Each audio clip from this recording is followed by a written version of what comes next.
And what's going on, guys? Kale here, coming at you with another video. This one is going to be in regards to the pocket dimension. I did do kind of a full video on that a little earlier, just kind of what teams I'm thinking about bringing in and, you know, all that fun stuff. So I highly recommend checking out that video if you haven't already looked at it. But something was very familiar looking with pocket dimension, and when I looked, it's actually just a rehash of Dark Dimension 1 as far as the enemies and even the map is identical. And I was wondering why it looks so familiar. So it actually is a rehash of Dark Dimension 1. The only difference is, you know, the characters are obviously buffed up quite a bit. You know, where like on here, this node, the final Ultron is like 125k. So I thought it would be kind of interesting to take some Resolute characters into DD1 and just see how they perform, and just kind of give myself a little bit of a, you know, preview, I guess, of Pocket Dimension. Now, the only problem with this, though, is that for Dark Dimension 1, the trait requirements is going to be a character has to be at 6 stars. And on Kale in particular, I mean, most of my characters are maxed out. However, a lot of the characters that I'm planning to take into the Pocket Dimension, I actually don't have at 6 stars yet. So, like Omega Red, Scarlet Spider, are really, I think, the only two that I can think of off the top of my head. But, so what I thought I would do is I thought I would kind of just test in and bring in some random Resolute characters and just see how they do.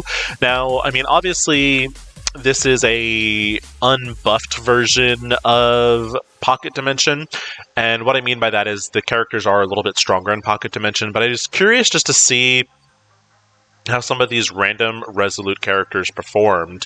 You know, obviously, like I said, I was planning to bring in Omega Red and Cersei, as well as Scarlet Spider, Miles Morales, and then Multiple Man, I think, are going to make up my 5. But yeah, so I thought it'd be kind of cool just to, you know, go in here, test it out, see what it's like. I'm already a couple nodes into DD1 from who knows when. It's been over a year, I guess, since I was playing around in Dark Dimension 1. Obviously on Kale, you know, we're coming up on 4 years on that account, so Dark Dimension 1 has been completed for a very, very long time. But, you know, I thought it'd be interesting to kind of come in here and see, you know, how this team does.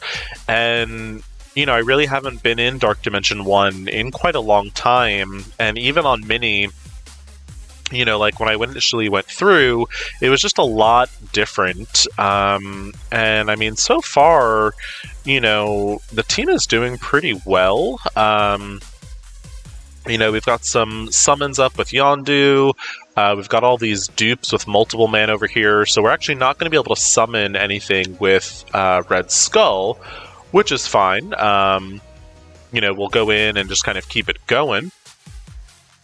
But, yeah, so I was just kind of curious to see what would happen. Now, obviously, like I said, a lot of these characters are going to be much stronger than they are in this current, like, incarnation, because this is DD1.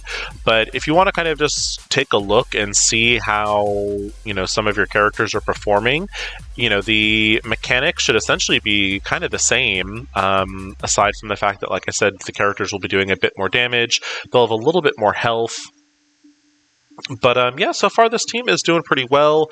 Multiple Man does have his very unique tanking style in the sense that it just creates a lot of ads on the field and really just kind of creates additional targets. And, yeah, I mean, I think we're doing pretty good. Nothing too crazy going on.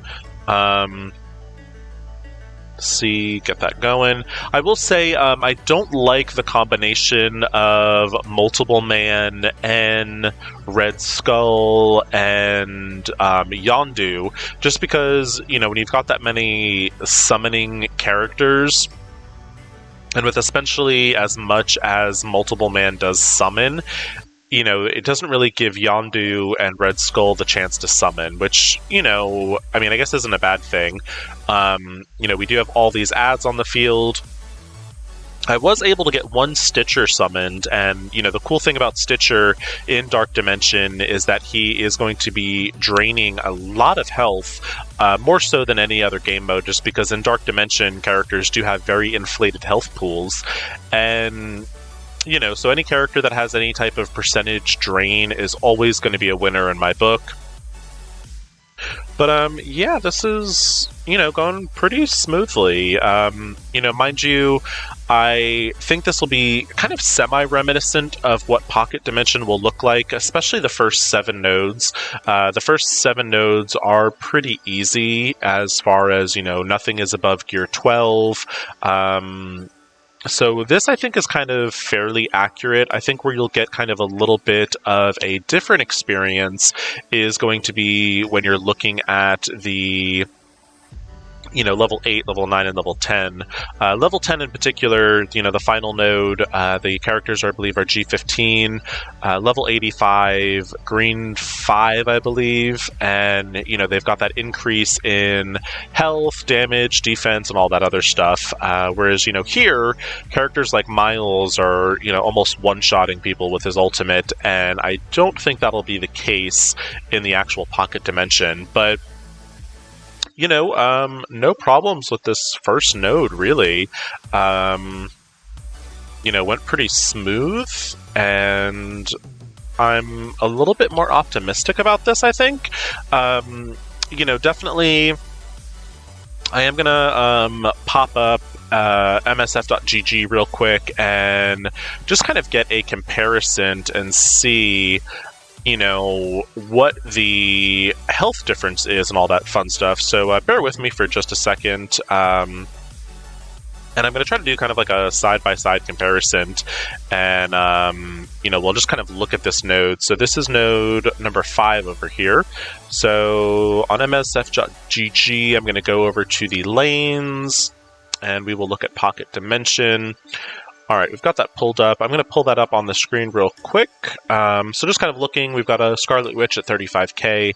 We'll use her as kind of like our, you know, our basis for comparison. Let's get this in. I do apologize for the aspect ratio on that.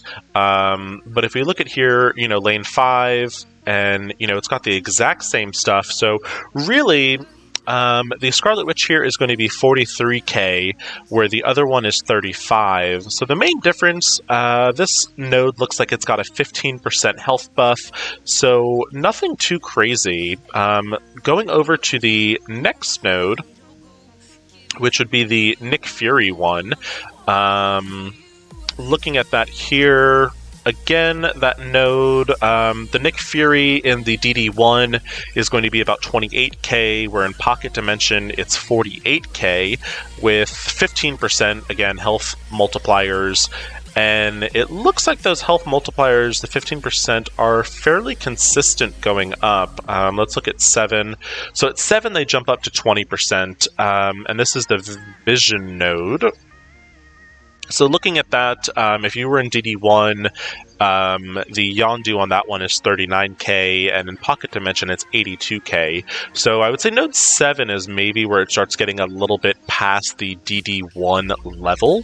But, you know, definitely if you're just kind of curious as to how your team is doing or just how some of the Resolute characters are doing, I would highly suggest maybe just hopping in and just checking out Dark Dimension 1.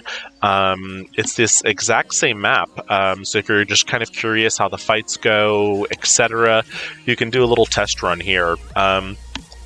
Certainly plan on doing a full video once Pocket Dimension comes out, as there's no restrictions, and I'll kind of do a full in-depth walkthrough. But as always, hope you all found this helpful. If you did, please like and subscribe. Thank you so much for watching. Be safe out there, and take it easy.